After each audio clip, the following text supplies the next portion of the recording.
Hi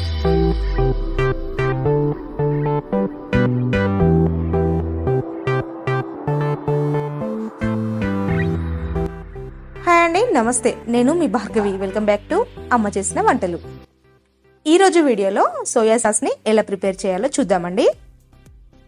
వీడియోని చూసే ముందు ఒక చిన్న రిక్వెస్ట్ అండి, వీడియోని ఎక్కడ కూడా స్కిప్ చేయకుండా చివరి వరకు చూడండి. సో ముందుగా స్టవ్ పైన ప్యాన్ని పెట్టి 1 కప్పు వరకు షుగర్ని వేసుకోండి. షుగర్ అనేది ఇలా స్ప్రెడ్ చేస్తూ వేసుకోవాలండి. ఇలా వేసుకున్న తర్వాత 2 నుండి 3 నిమిషాల వరకు షుగర్ అనేది మెల్ట్ అవుతూ ఉంటుందండి.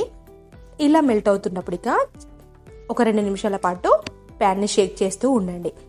షుగర్ దాదాపుగా కరిగిపోయి అంచుల వెంబడి అలాగే మిగిలిపోతూ ఉంటుందండి. దాన్ని స్పూన్తో పూర్తిగా కరగనివ్వండి.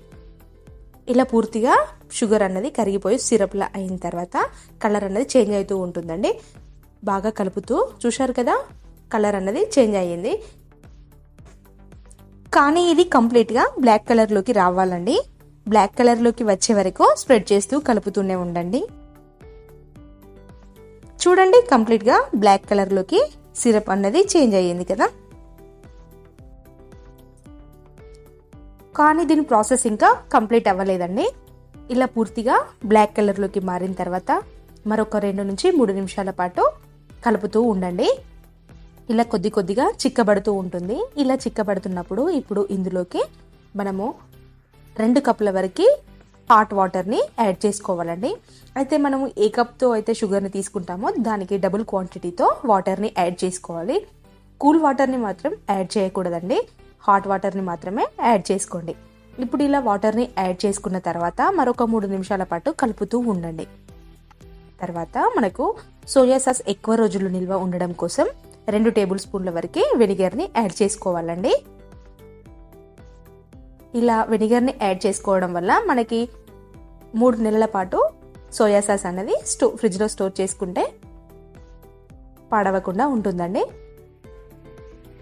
ఇలా వెనిగర్ని వేసుకున్న తర్వాత మరొక 2 నుంచి 3 నిమిషాల వరకు కలుపుతూ సోయా సాస్ని ప్రిపేర్ చేసుకోవాలండి.